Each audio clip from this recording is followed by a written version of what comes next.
barbaridade nós convivermos em silêncio com essa matança seriam as pessoas da esquerda. E sempre me perguntei e sempre procurei cavar por aí, porque não é contra a Rede Globo que a gente vai dizer, mostrar como são os pobres que são chamados de bandido, etc. E tal, né? E comecei a raciocinar sobre a influência do marxismo nesse silêncio, né? E até queria trazer para vocês, para ilustrar essa parte da minha fala, um pedaço de uma mensagem que eu recebi há pouco tempo atrás, né, sobre esses 6 mortos. Um rapaz, que eu acho que tem formação marxista, deve ter, escrevia o seguinte, a propósito dos 6 mortos do PCC. Era o substrato do lumpesinato. Provavelmente sim. Pergunta, era o substrato do lumpesinato? Provavelmente sim, mas eram seres humanos. Ele está reforçando essa ideia, né? E, então, eu acho que nesse silêncio, nessa incompreensão do que é um fator de corrupção da nossa sociedade, aceitar essas mortes e essas torturas sem dizer nada, e eu acho que está muito nessa ideia de que esses pobres são um lumpesinato dentro da formação marxista, né? Ou seja, Marx, em várias obras, né, por exemplo, o Manifesto Comunista, a Luta de Classe na França, o 18 Brumário de Luiz Bonaparte, criticava esse lumpesinato, achando que era uma força reacionária e conservadora, analisando sobretudo a situação da França, e procurava separar os trabalhadores, aqueles que trabalham, desse lumpesinato, que não trabalharia, né? Bom, Marx escreveu essas coisas, aliás, na primeira metade do século XIX. Muita água depois correu, né? Mas, por outro lado, eu trabalhei muito com obras do marxismo quando eu dava aula, né? E, enfim, tomei conhecimento de uma série de polêmicas, né? E há uma delas, lá pelos anos 60, 70, trazida pelo Althusser, né? Que dizia que essas obras de juventude do Marx deviam ser excluídas, não é? Porque elas eram um marxismo humanista, que o marxismo não era um humanismo. Ou seja, é a visão estruturalista, positivista do marxismo, mais baseada em todas as questões econômicas da área do mundo do trabalho, né? Bom, eu, naturalmente, quer dizer, naturalmente não, no decorrer da minha existência, fui sempre me colocando do lado de um marxismo heterodoxo, né? E não ortodoxo. E nessas obras de juventude do Marx, né, é uma coisa que me marcou muito, eles consideravam, principalmente nas obras de Marx, que o capitalismo evoluiria de uma tal maneira que só ficariam 2 classes, proletariado e burguesia. E o proletariado, né, o operariado, seria a maioria da população, a maioria da humanidade. E ele diz mesmo no Manifesto Comunista, né, que ao se rebelar, tem toda a questão do operário se transformar numa peça de uma máquina, né, se desumanizar, e no manifesto ele diz que ao se rebelar contra essas desumanidades, o proletariado estaria suprimindo as próprias condições de desumanidade, não é? E, portanto, as classes estariam abolidas. Está no finalzinho do Manifesto Comunista. Então, eu tenho a convicção que, antes das obras econômicas, né, que são posteriores ao Manifesto Comunista, que é de 1848, o destinatário de uma revolução socialista seria a humanidade. Só que justamente a travessia, né, do marxismo, a partir de Kautsky, depois através do grande líder da União Soviética, Stalin, e daquela escola de marxismo que eles tinham, passam a ser os operários. E ficou essa ideia entre os marxistas de que esses pobres, eles são esse lumpesinato ao qual não se deve dar atenção, né? E eu considero que está aí um pouco na raiz desse silêncio que eu considero ensurdecedor, ou seja, tá bom, ninguém vai dizer na opinião pública progressista que é a favor dessas matanças, todo mundo é contra.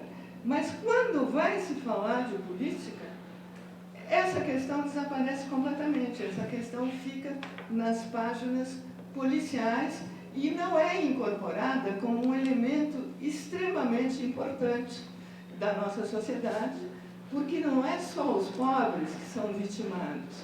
Nós mesmos, toda a sociedade é vitimada por essa ideia de que eles são bandidos, a priori são bandidos, né?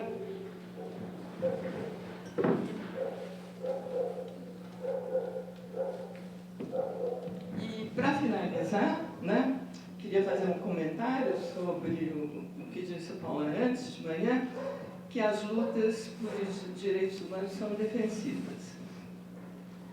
Eu não concordo, claro, com isso. Não concordo, claro, com isso, porque se nós entendermos, quer dizer, primeiro, quais são as lutas que não são defensivas hoje? Não serão as lutas dos operários, a CUT, as lutas por salários, etc. e tal, que seriam ofensivas, né? E a luta contra o aparelho policial me parece uma luta.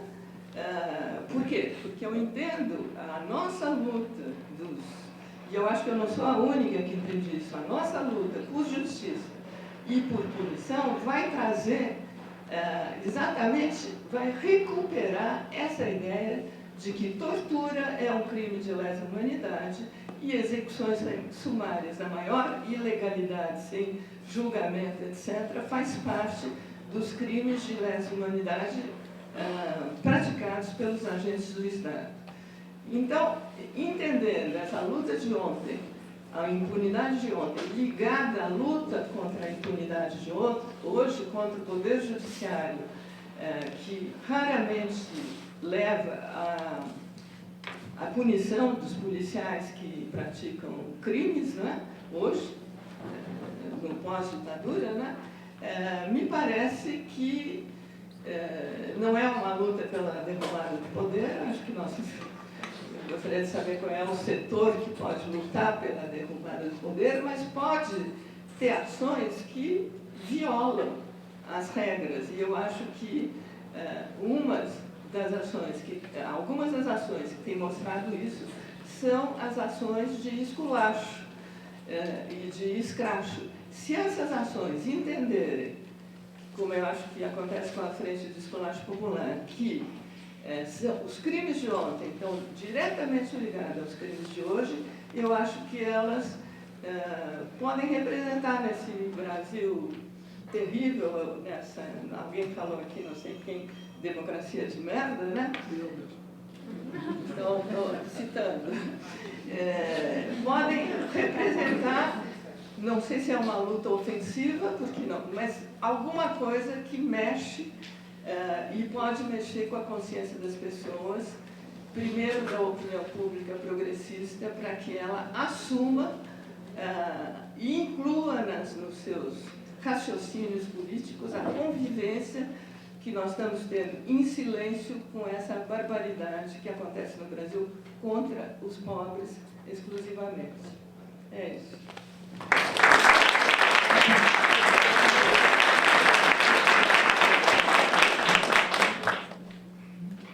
Eu sou Mônica, da QI Companhia de Teatro, e quero fazer uma pergunta que tem a ver diretamente com a formação, ou melhor, uma reeducação da opinião pública, né? Como gente trabalhadora de teatro, de cultura, eu me sinto muito responsabilizada atualmente por qualquer ação artística que eu vá fazer ao longo daquilo que me permite ser artista nesse país, Brasil, e o quanto as minhas ações artísticas elas podem desmontar a opinião pública, porque não dá para uma peça de teatro mudar o mundo, mas uma ação artística ela pode ser detonadora de conhecimento, de informação, que é doloroso e ao mesmo tempo é necessário. Então, assim, a gente tem inimigos declarados como a TV e a polícia militar. E, no meu caso, assim, que padeço de um profundo ódio, né, da APM, eu sei que dialogar com as pessoas dialogar com a periferia, com o povo, com o lugar onde eu moro, né, Diadema, e dizer que esse aparato policial não nos justifica, ele não está a nosso favor, ele não é necessário para a minha vida, eu vou ter uma batalha assim, muito longa e muito infernal, porque eu queria dizer que a gente é taxado como a cultura do ódio. É isso. Eu, ao mesmo tempo, aqui nessa fala, assumi que eu tenho ódio, e ao mesmo tempo estou querendo dizer que isso vai ser colocado contra mim, contra as minhas ações e o meu pensamento de uma forma geral. A gente não consegue fazer a guerra ideológica nem dentro da nossa casa, sabe? Nossos pais, nossos irmãos apoiam a polícia, né? E como é que então eu, que estou ali, né, tentando desmascarar os crimes, né, e revelar esse olhar do ser humano, mas não uma versão humanista, somos todos iguais? Como?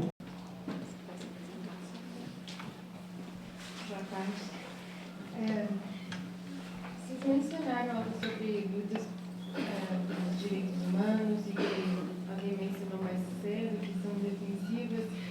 E eu queria perguntar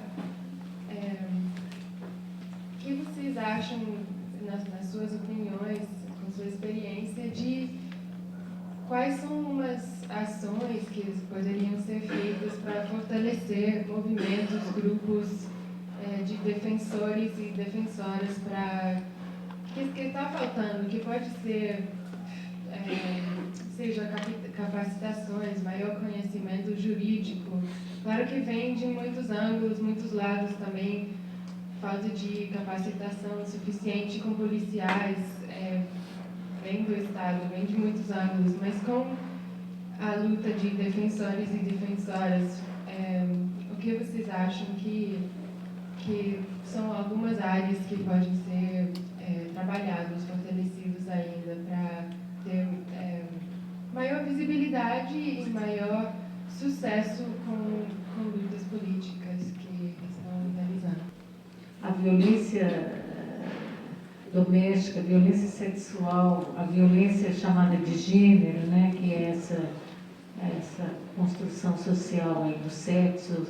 A mulher tem que ter um papel, o homem tem que ter outro, o homem tem que ser agressivo, a mulher tem que ser submissa, tem que aceitar, enfim, ser propriedade, né, ser coisa dos homens. Isso é uma violência que ela está disseminada, ela perpassa pela política, pelo Estado, pela sociedade, pela família, pela escola, pela mídia.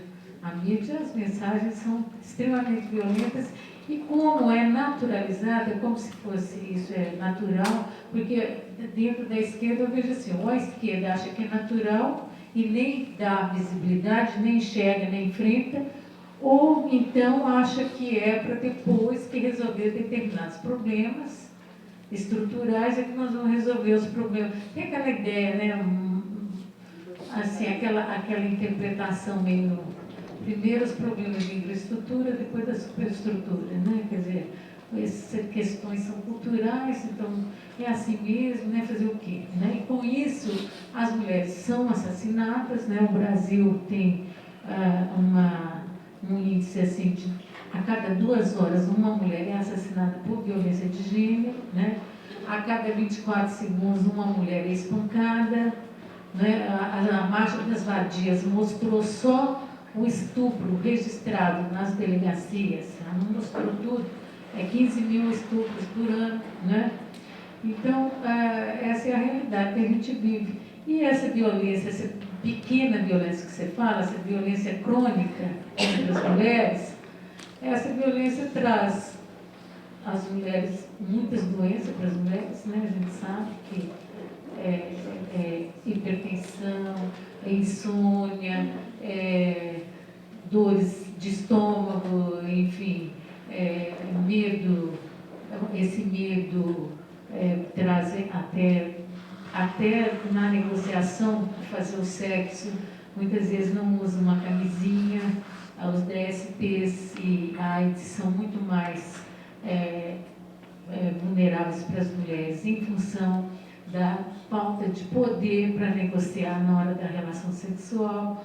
O trabalho doméstico, a gente está aí, hoje tem até estatísticas mostrando já quantas horas as mulheres trabalham a mais do que os homens durante a semana. E assim, as mulheres que trabalham fora e os homens que trabalham fora, né, estou falando das trabalhadoras e trabalhadores, nós vamos encontrar as mulheres fazendo de 3 a 4 vezes mais horas de trabalho doméstico do que os homens.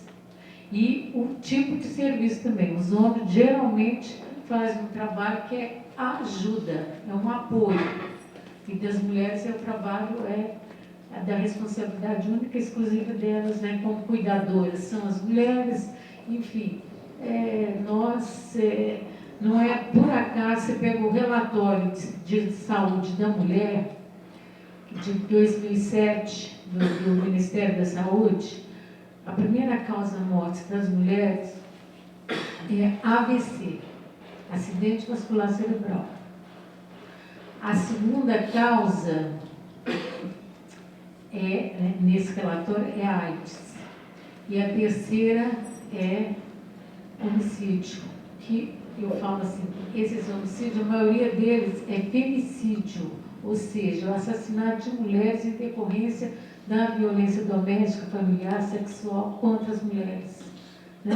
E que isso é muito... Você ouve essa discussão, você vê essa discussão colocada. O que se coloca muito hoje é o seguinte: as mulheres têm tudo, estão com tudo, elas são presidente da República, aí tem não sei quantas senadoras, não tem não sei quantas deputadas, olha, empresárias, enfim, só mostra, nós estamos numa política otimista, né? A política é do otimismo, do que tem que dar certo, já deu certo, né? E que nós estamos muito bem na fita, as mulheres estão muito bem. Mas, na realidade, as mulheres têm muitas violações assim, no seu cotidiano, né? E essa violência que você está levantando, isso aí é extremamente grave.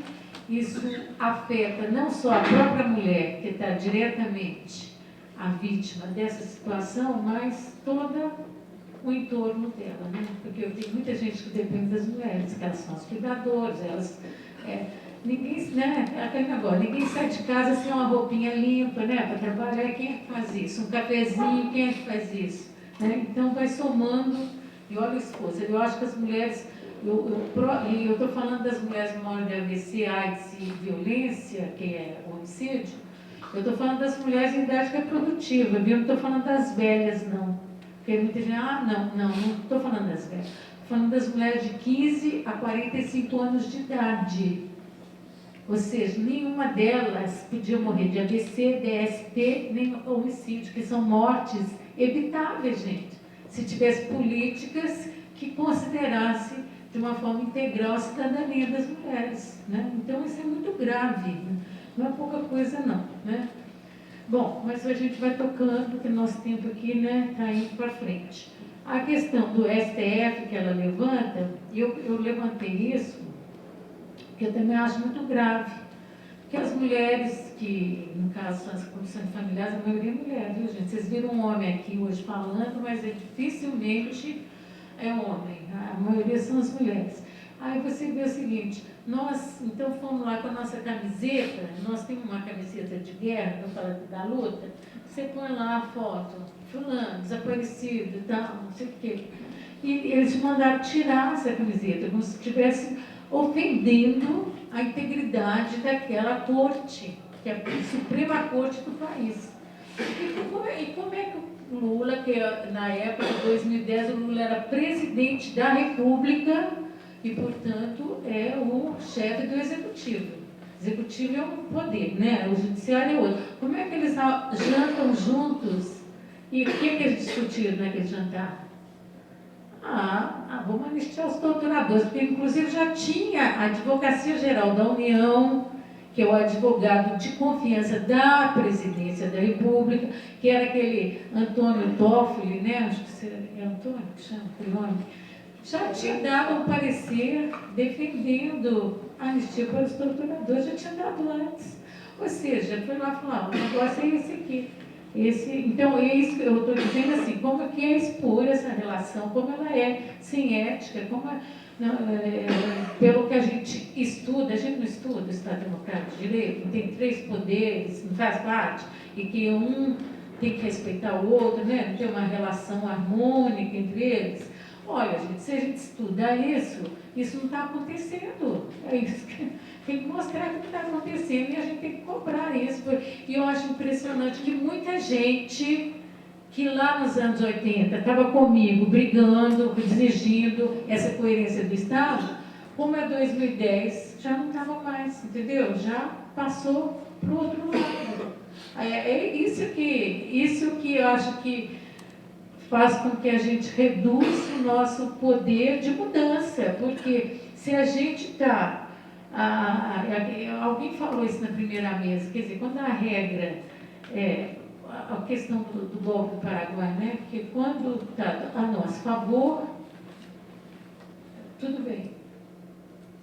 Quando está contra nós, vira que é problema, o judiciário, o legislativo, o executivo, eles têm poderes, assim, eles têm funções que devem exercer de forma independente, né? E de forma igual, inclusive, porque todos fazem parte do Estado. Então, isso tem que ser respeitado. É isso que eu falei em relação ao STF, que o STF ele já perde um pouco a qualidade dele quando ele é nomeado pelo Executivo, que devia ter uma outra forma. Você devia chegar lá no topo do Supremo de outra forma, não nomeado, porque você já é nomeado pelo Executivo, e aliás o Lula foi o cara que teve mais oportunidade de mudar o STF, porque ele nomeou a grande maioria, então quer dizer, ele conseguia tudo, agora deu um ruído dele aí com o Gilmar Mendes, que ele falou com o Gilmar para ver se adiava o negócio do mensalão, porque tem eleição. Olha só, quer dizer, essa relação, eu acho que essa relação assim como o Lula foi lá na casa do Maluf e pediu apoio para o Haddad, gente, isso não é ao lado obscurantista da opinião, não. Eu não acho, não. Eu acho que isso é o o nosso entendimento de funcionamento da democracia. Quer dizer, que ninguém, eu acho assim, ninguém não causa, eu acho, ou é por ignorância, por despolitização, por falta de compromisso. Eu acho que é isso. Porque como que nós vamos aceitar isso? Não, gente, nós temos compromisso, nós temos responsabilidade nessa história, né? Então, eu acho que isso que me incomoda, né? E a questão da revogação da lei da anistia, eu sou mais da luta de que tem que executar a sentença. O Brasil tem que executar a sentença, porque a sentença, ela completa muito, ou complementa, qual que é o verbo aí, não sei, a nossa proposta. Porque é o seguinte, você vai localizar os desaparecidos políticos e sepultar, que é isso que está mandando a sentença, entregar para os familiares, né? E punir, sim, apurar as responsabilidades dos agentes e punir os responsáveis, né? A lei da anistia não pode ser interpretada como autoanistia. Isso é os tratados dos direitos humanos, isto é o que a Corte decidiu. Então, eu acho que tinha que ser aplicado, a gente trabalhar com a aplicação dessas determinações da lei, que nós vamos conseguir, inclusive, questionar o STF. Como? Você agora está dando autoanistia, depois de 30 anos, praticamente de 30 anos da lei da anistia, vem para essa história? Qual o torturador que foi processado? Porque nós fomos processados. A anistia aqui no Brasil ela foi individual. Meu nome saiu no jornal, no dia 30 de agosto de 1979, porque eu fui anistiada. Qual o torturador que está lá escrito que ele foi anistiado? Aonde? Em que lei? Então, agora nós inventamos a gente inventa umas coisas para fazer a governabilidade que não tem pé nem cabeça e ninguém questiona. Isso é que me incomoda, principalmente as cabeças pensantes. Vamos questionar essas coisas. Eu acho que quando a lei da revogação, quando a proposta da revogação da anistia vem com essa discussão, eu acho que ela tem sentido, entendeu? Agora, para revogar a anistia, quer dizer, eu fui anistiada, agora não vou ser mais? Não, isso é muito expresso, pergunta isso. E eu não estou incomodada comigo, não, porque imagina, eu quero ver se eles me aguentam na cadeia um dia. Mas, eu quero ver. Mas acontece o seguinte, o que é isso, revogar? Ela fica vazia se ela não vem com uma discussão política maior, né? Num contexto maior. Sobre as marchas, a marcha das vadias que houve, sobre esse desdobramento de mostrar os seios ou não, essa polêmica que foi gerada, porque mulher tem o direito ou não de mostrar os seios, e em que patamar nós, mulheres brasileiras, estamos, né? Tem o paradoxo das mulheres com seios e as piriguetes, as empreguetes. Obrigada. Eu acompanho mais de longe o movimento das feministas, né? O Magno colocou uma questão. Você milita em algum movimento? Não. Nem religião, nem nada. Não, né? Então, comece por militar em algum movimento. Tá? Veja bem, você falou o seguinte, tinha os pobres aí, e quando eu cheguei...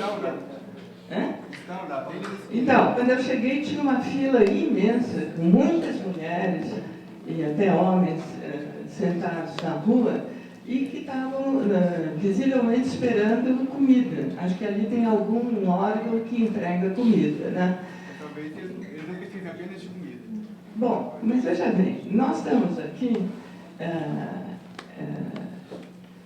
eu acho que não passa pela cabeça de nenhum militante, isso é mais de entidades filantrópicas, em geral patrocinadas por gente que tem dinheiro, ou então pelas igrejas, né? Simplesmente nós irmos perguntar lá o que eles precisam, não é? Primeiro que nós não conseguiríamos dar, nós somos militantes, e segundo, porque na militância nós temos que incentivar as lutas, as manifestações, seja com ações na rua, com manifestações na rua, seja com debates como esse, seja com textos que a gente escreve, seja com contatos entre grupos de militantes daqui ou dali, procurando, vamos dizer assim, unificar essas lutas. Quais lutas? Né? Eu estou falando aqui das lutas contra a impunidade de ontem e contra a impunidade de hoje, sendo que a luta contra a impunidade dos crimes da polícia, hoje, ela pode se alargar para vários setores, todos aqueles movimentos que trabalham, por exemplo, com a questão da moradia, os movimentos de sem-teto, né? Também os movimentos sociais do sem-terra, né? Também os movimentos, por exemplo, da luta anti-colonial, e também, por exemplo, toda uma série de atividades que têm sido feitas nas periferias através dos saraus. Não é? Então, já respondendo a você, o que se pode fazer? É difícil. Nós temos que entender, eu estava pensando, quando se discutiu a questão das primaveras árabes, por exemplo, as pessoas que foram à rua na Tunísia e no Egito, os grupos que foram à rua, não são os grupos que depois ganharam as eleições. Os grupos que fizeram as revoluções são espécies de grupos, eu vou chamar aqui, apesar de ser uma palavra completamente desgastada, de vanguarda, ou seja, são, de uma certa medida, uma minoria nos seus países, que impulsionam as lutas. Quando a luta dá certo, caiu o Ben Ali, depois caiu como é que chama no Egito? Mubarak, né? Vêm os grupos que têm efetivamente maioria. A maioria da população, aqui no caso lá, são os islamistas, os islamitas, né? Em português. É sempre assim, entendeu? Nós fazemos parte, acho que deveríamos fazer, dessas minorias que vão colocar, talvez não sei durante quantas décadas ainda, meses, anos, né? Meses não, mas anos, alguma coisa que a maioria da população brasileira acha terrível, né? E respondendo a Mônica, né? Eu acho que a gente tem que enfrentar essa sociedade educada pela Rede Globo e seus conexos, Rede Band, etc., né? E dizer que o bandido não é o bandido é o policial, entendeu? Procurar denunciar todos esses escândalos, procurar mostrar como os policiais atuam fora da legalidade do Estado democrático de direito que dizem que existe aqui, entendeu? Procurar argumentar, procurar manifestar. Durante muito tempo, nós vamos ser minoria, e isso tem que ser aceito como uma condição para colocar questões que vão no sentido de superar essa atual situação. Eu não acredito nem em vitória da revolução, nem sequer em vitória imediata ou a curto prazo de modificação dessa mentalidade brasileira que foi efetivamente educada pelas televisões, né? Mas a gente ganha algumas mínimas vitórias e quanto mais formos, mais pequenas vitórias ganharemos, né? Bom, vamos começar do começo ali. O Magno, eu acho que a Ângela deu uma boa orientação aí. Acho que nós temos que pensar em ações coletivas e você se integrar ao movimento é importante. Mas eu acho também que nós não precisamos de lá perguntar o que eles estão precisando, porque a gente já sabe. Ah, com certeza, não sabemos. Nós não agimos não é por falta desse saber, não. É por falta dessa organização, por falta dessa politização. É que nós não agimos. Com certeza estão querendo carinho, estão querendo um cobertorzinho quente, um chocolatinho bem quentinho, né? Com certeza estão querendo um teto, um banhozinho quente. A gente sabe o que eles querem, Mário. Certo? Agora, o que nós não fazemos, nós não damos uma resposta porque nós não temos uma organização. Tem que ter uma organização, tem que exigir do Estado políticas públicas. Eu acho que, independente desse Estado ser o que for, nós pagamos muito para esse Estado existir. Pagamos, que eu falo com dinheiro mesmo, não é com as nossas vidas também, com as nossas emoções, com o nosso tempo afetivo, emocional, social, mas nós pagamos. Então, nós temos que, talvez, pensar aqui numa ação de denunciar o que está acontecendo aí, porque tem muita gente na rua, tem uma população que cresceu, vocês estão percebendo? Dá para perceber que cresceu demais essa população na rua, nesses últimos tempos? E vamos cobrar disso. Quer dizer, eu acho que nós temos que dar visibilidade política, fazer o reconhecimento político, obrigar, inclusive, a mídia, pautar as políticas públicas, tem que dar atenção, porque como nós naturalizamos todos os problemas, então a gente vê ali, sempre foi assim mesmo, então nós não estamos percebendo, está crescendo demais a população na rua, falando só aqui do centro de São Paulo, que eu ando aqui na rua, eu vejo, a gente vê o crescimento. Então, eu acho que é por aí, né?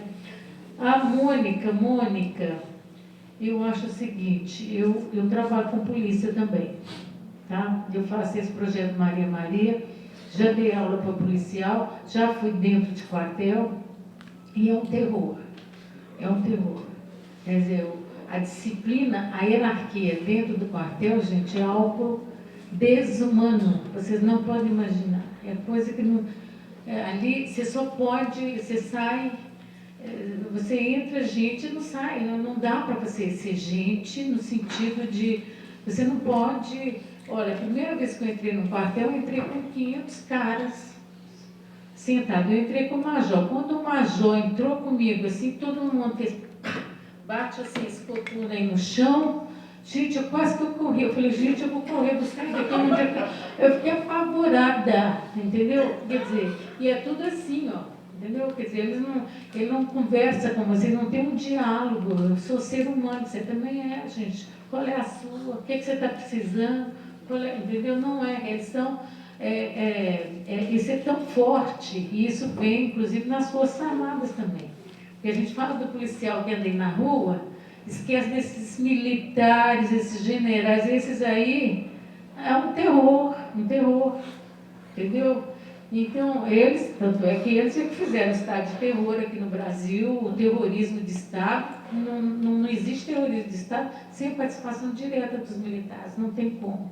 Porque eles têm uma técnica, eles estudam para isso, para ser terroristas, né? É verdade, é terrível isso. Então, eu vejo que o policial, esse policial, eu acho que o policial chorar na minha frente.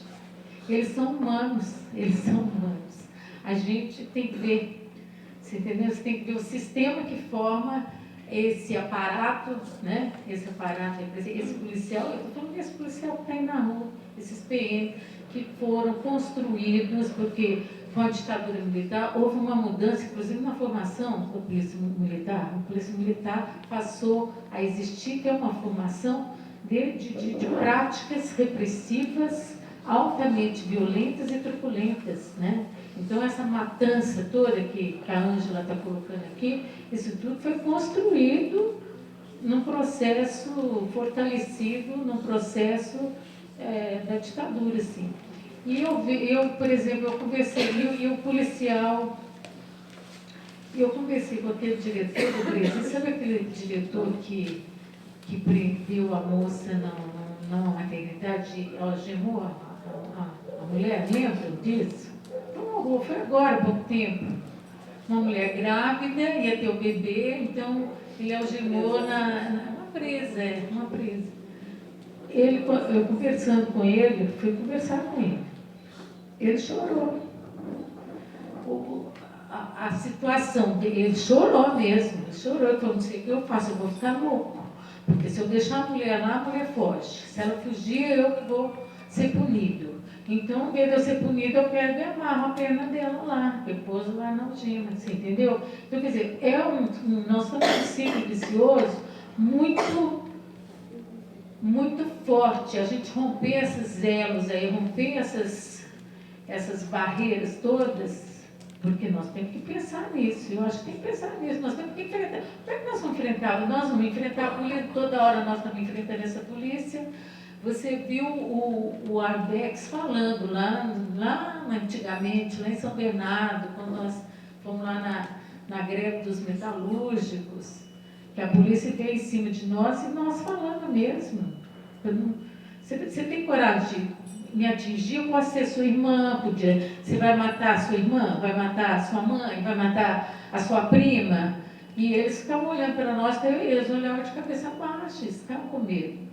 E nós vamos ter que enfrentar com todas as nossas possibilidades humanas que nós temos, nossa criatividade humana. Então, eu vejo que a questão, eu entendo o seu ódio, eu tremo, minha filha, quando eu vou, eu tremo, eu tenho pavor. Vocês nem imaginam o pavor que eu tenho, certo? E quanto mais alto o carro, mais eu tenho medo, porque eles são hierárquicos, meu filho, o lá de cima é que decide. Então, eu vejo que na sentença do Araguaia, que às vezes as pessoas acham que a luta do passado não tem a ver com o presente, tem tudo a ver. A sentença do Araguaia, que a OEA condenou o Brasil em 2010, ela diz o seguinte, que o Brasil é obrigado agora a reestruturar as instituições policiais e militares, inclusive das Forças Armadas. Quer dizer, tem que ter, nós temos que democratizar. A democracia não chegou. Se aqui nós estamos discutindo, porque eu acho que com todos esses problemas que nós estamos tendo, eu vivi a ditadura intensamente. Vivi debaixo da ditadura. Eu fiquei 8 anos clandestina. Gente, com toda a ruindade que está aqui hoje, eu ainda prefiro hoje, viu? Hoje eu estou aqui com vocês. Hoje eu posso olhar a cara de vocês e vocês podem olhar a minha cara, nós podemos dar as mãos e fazer alguma coisa. Naquela época não tinha isso, não. Naquela época era a gente e os militares em cima. E a gente sozinha. A gente que tinha que decidir tudo sozinha. Então, isso, eu acho que a gente tem que pensar o que é ditadura. Porque às vezes a gente vai e a coisa está tão difícil, a violência está maior, não tem dúvida nenhuma. Então a gente acha que ditadura e democracia é tudo uma coisa só. Não é não. Não faz diferença, né? E hoje eu sinto isso. A gente pode respirar junto, pode falar o que a gente está pensando. E antes a gente podia não.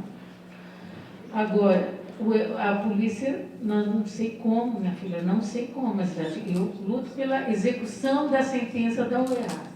Que essa sentença seja aplicada, porque vai ter que mexer com isso. E nós temos que enfrentar os policiais. A questão da menina que levantou a questão do movimento feminista, Francine, olha, eu sou feminista há muito tempo mesmo, eu sou até pré-histórica, falo que eu sou pré-histórica, né? Eu acho que essa luta das mulheres é fundamental, não acredito que vai ter mudança nenhuma se as mulheres não estiverem participando. E a gente diz, todo o mundo inteiro reconhece isso, que o século XX, o Eric Hobsbawm fala isso, o século XX foi o século das mulheres, as mulheres apareceram, porque nós éramos totalmente invisíveis na história, né? E esse aparecimento nosso, essa visibilidade, já trouxe uma certa, já mexeu com o mundo, mexeu. Onde a gente vai para fazer um movimento? Nós somos uma força política. A ditadura usou a nossa força e usou muito bem. Precisou de base social para a luta, para eles parecerem com apoio social, porque se não tivesse apoio não, viu, Paula Neves? Não. Eu, no mês de maio de 64, eu estava presa lá no quartel, lá em Minas Gerais. E nessa época eu tinha 18 anos, estava lá na cadeia, num quartel, inclusive, que os militares nem sabiam o que fazer comigo, porque uma mulher jovem, eles não estavam acostumados a prender mulher jovem. Eles sempre me prenderam homem, mas mulher não tinha assim, eles não sabiam. Uma hora eles me deixavam no corredor, outra hora eles me punham numa sala, mandava para outra sala, eu fiquei lá, assim, meio perdida lá, sabe, no meio daquela milicada, e eles me ameaçando de fuzilamento, porque ele dizia que eu defendia a Revolução Cubana, que fuzilou não sei quantos lá, então também eu ia ser fuzilada. Foi assim, então não teve tanta adesão, mas apareceu como uma adesão a Marcha das Mulheres, que foi dirigida pela Igreja Católica, pelos latifundiários, pelos militares e pelos empresários. Eles fizeram uma mobilização jamais vista na história, que agora a gente vê, aí teve a Marcha de Jesus ontem, marcha essas aí, a gente vê uma mobilização grande, mas até então você não via. Lá em Belo Horizonte, onde eu assisti essa marcha, tinha quilômetros de mulheres na rua, e mulheres pretas, mulheres pobres, mulher empregada doméstica, que a patroa ia na frente empurrando elas assim, entendeu? Isso eu vi. Então, quer dizer, nós mulheres somos uma força política. Eu acho que jamais, eu espero, eu sonho que nós não vamos voltar a ser aquela massa lá, da marcha. Então agora nossas marchas são para frente, não para trás, porque aquela marcha foi para trás. Era marcha com Deus, pela família e pela liberdade, se não me engano. Olha só, gente. Contra a reforma agrária, contra o comunismo, contra o João Goulart. Agora, saiu notícia que teve aqui em São Paulo e teve no Rio de Janeiro, essa marcha. Não foi só lá em Belo Horizonte, porque todo mundo fala que o mineiro é muito atrasado, então o mineiro que faz essas coisas, mas não foi só o mineiro, não. Agora, eu vejo que todas essas movimentações das mulheres são muito importantes. E a Marcha das Vadias, que começou no ano passado, ela tem um significado muito importante, porque começou lá no Canadá, quando um policial foi dar aula dentro de uma universidade e disse que as mulheres não podiam andar como essas vadias, como essas vagabundas, como essas putas, para evitar o estupro. Quer dizer, que quem faz o estupro somos nós, porque nós andamos como putas, como vagabundas, como vadias. Certo? Numa discriminação, quer dizer, culpabilizando as mulheres o tempo todo, como a igreja faz, culpabiliza a gente, enfim, essa ideologia patriarcal culpabiliza todas nós porque somos mulheres. Então, a Marcha das Vadias, com esse nome irônico, tirando sarro mesmo, tirando sutiã na rua e botando o peito para fora, ela é muito avançada, essa marcha. Ela rompe, sabe, com essa ideia de que as mulheres têm que ser exatamente no estereótipo do patriarcado, aquela mulher submissa, subjugada, tem que ouvir, ficar quieta, ficar chateada e volta para casa. Então as mulheres, tanto é que é um movimento internacional. Começou no Canadá, foi para o México, foi para os Estados Unidos, foi para a Europa, né? Aqui na América Latina, por diversos países. Aqui em São Paulo já teve a segunda edição, né? Segunda ou terceira, não sei. E tem aquela história de que isso não politiza sim, tudo que provoca, nós temos que ter, não temos medo do debate, não temos medo de aparecer, e de repente eu vi gente que era do próprio movimento fazendo crítica, né? Dizendo, mas as mulheres estão querendo aparecer, ficam com o peito de fora, qual o problema?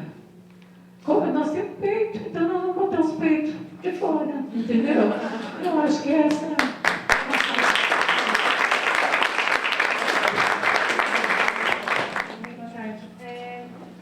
Sobre essa questão da Marcha das Vadias, eu acho que tem uma coisa também que nem sempre a gente ouve dizer, mas a questão da vadiagem em si também é criminalizada, né? Poucas pessoas falam disso. A vadiagem no sentido do ócio, né? O ócio é negado, o negócio está aí para negar o ócio. Né? Então existe toda uma ideologia burguesa que tenta criminalizar, né, essa questão da vadiagem. E aí eu lembro uma frase do Oswald de Andrade que é muito interessante, né? Que o oposto do burguês não é necessariamente proletariado, mas é o boêmio, né? Aquele que está no ócio, vadiando. Então, essa questão acho que é interessante. Mas eu queria que a professora falasse sobre a questão da mulher. Ela realmente, eu também não vejo possibilidade de mudança se a mulher continuar sendo violentada. Só que existem aquelas pequenas violências. Delas a gente também pouco fala, né? É a louça que sobra para a filha porque a mãe está passando roupa. Mas o pai e o filho não assumem essa responsabilidade, né? Então, essas pequenas violências que no nosso cotidiano acabam fugindo, escapando, que eu vejo que elas são muito danosas. Porque elas acabam nos dizendo quem, enfim, nós somos. E só queria fazer só um comentário da sua fala, né, que a gente precisa tomar cuidado, porque quando a gente fala, não, vamos lá ver o que eles precisam, primeiro, que aí a gente esquece que existem verdadeiros responsáveis por acabar com esse tipo de coisa, né, por acabar com essa condição social que é o que, em última instância, promove a violência. Né? E a gente, o que a gente tem que fazer? A gente tem que cobrar das autoridades, isso como a professora falou, porque senão a gente acaba endossando essas práticas, essas políticas populistas, né, de migalha, como se isso acabasse com a pobreza. Mas a pobreza vai muito além do que um cobertor, né, um pão, enfim. Ela continua. A gente vai dar um pão para o cara vai comer, amanhã ele está com fome. E aí? Né? Então eu vou te lançar um desafio, assim, acho que você pode ir lá como representante, mas acabou, isso não vai mudar. Agora, antes de iniciar essa mesa, que tem como título teatro em tempos da ditadura, a gente vai dedicar essa mesa e, na verdade, esse evento, né, também, para memória e homenagem do Zé Renato. A gente tem aqui a Hermê e o João da Casa da Comédia. Hermê e João, levantem-se, por favor. A gente trouxe uma pequena lembrança para que vocês compartilhem com a gente desse momento, né? Para a gente é um privilégio ter a exposição de vocês aqui no seminário. Mas, Hermeira, quer dar uma palavra? Eu acho interessante. 2 minutos, por favor, só para falar da importância do Zé. Fala a importância do Zé Renato, né? Que muita gente já não conhece, e do Teatro de Arena também. Então, nós trabalhamos com o Zé Renato, nós criamos o Teatro dos Arcos em 2001. Então,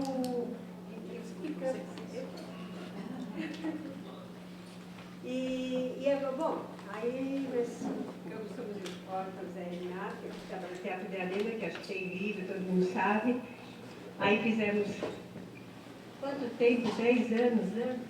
Teatro dos Arcos. Criamos um repertório. Ele se preocupava em resgatar a história não oficial do Brasil. Então, nós trabalhamos com isso, eu mesmo escrevi 2 musicais, um sobre Arthur Azevedo, outro sobre Carlos Gomes. Então, fizemos outra vez foi sobre São Paulo, 450 anos de São Paulo, nós fizemos um concurso também de dramaturgia para pegar histórias não oficiais de São Paulo. Isso foi, ele fez lá, aí ele foi embora, né? E agora, coincidentemente, essa semana nós estamos resgatando a Casa da Comédia, retomar a Casa da Comédia, porque a gente achou que não tinha que ficar, né? Ficar assim, tudo que a gente fez, tem o currículo, parar e vamos continuar a obra dele. Estamos cuidando, João e eu, o Guilherme, estamos cuidando do acervo dele de São Paulo, pegando todo o material que ele tem, uma parte vai para a escola, que a gente está separando, essa parte vai para a Funarte. Nós vamos criar uma sala, né, João? Quer falar um pouquinho, você está mais envolvido? Assim como vamos criar uma sala para o Fernando Peixoto, vamos fazer também uma sala para o José Renato, em São Paulo. Nós estamos reivindicando, assim, começou com o Roger Porfi, que quando ajudou, que ele criou o Teatro de Arena, Eva Vilma, que estava junto, todo mundo, para pegar um teatro com o nome dele, até o Teatro de Arena, colocar o nome do Zé Renato. Eles falaram no TBC também, isso é a Funarte, é o MINC falando. Mas está meio parado, então nós estamos botando público aqui, né? Para, sabe, foi prometido, então estamos aguardando isso. Então, acho que é isso, tem muita coisa em livro também, que se a gente for falar, ele vai ficar aqui 5 horas e vai falar tudo que o Zé Renato fez. Né? Acho que o César também tem muita coisa para contar, a Lúcia tem muita coisa para contar. Né? Fala um pouquinho só daquela época da ditadura que pegou, né? Assim, bom, é desnecessário falarmos sobre o Zé Renato e o Teatro de Arena, mas tem um fator importante que eu acho que pouca gente conhece, é que quando o Zé Renato voltou da Europa, ele esteve pela França fazendo estágio, depois foi para a Itália, em Milão, no Teatro Piccolo de Milão. Ele também estagiou com Strasberg. E ele, ao voltar para o Brasil, o Boal já estava bastante engajado com todo o elenco do Arena em São Paulo. Fazendo um parênteses, eu soube também que há um interesse muito grande e muito pertinente de que o Teatro de Arena passe a ser sede do Instituto Augusto Boal. Não sei se todos têm conhecimento disso, mas eu acho que é pertinente citar isso aqui, e para que façamos aí uma corrente e que a Funarte assuma essa responsabilidade também. Bom, o Zé, quando ele voltou, ele passou alguns anos trabalhando no Rio de Janeiro e ele assumiu a direção, foi dada a ele a direção da primeira companhia estatal brasileira, que foi a Companhia Nacional de Comédia. E exatamente em 63, ele dirigiu lá o Círculo do Giz Caucasiano. Eu acho que pouca gente tem conhecimento dessa montagem e que foi honradamente traduzida pelo Manuel Bandeira. Então, foi um momento muito importante também na vida do Zé. E essa companhia estatal, com o advento do golpe de Estado de 64, ela deixou de existir. Eu acho que isso é um momento que deve ser dito e esclarecido sempre, que, por falar em teatro e ditadura, esse é um dos últimos trabalhos do Zé, ainda antes desse golpe de Estado. É lógico que depois disso, em 78, ele ainda conseguiu montar Rasga Coração do Vianinho, também no Rio de Janeiro. Mas disso todos nós sabemos.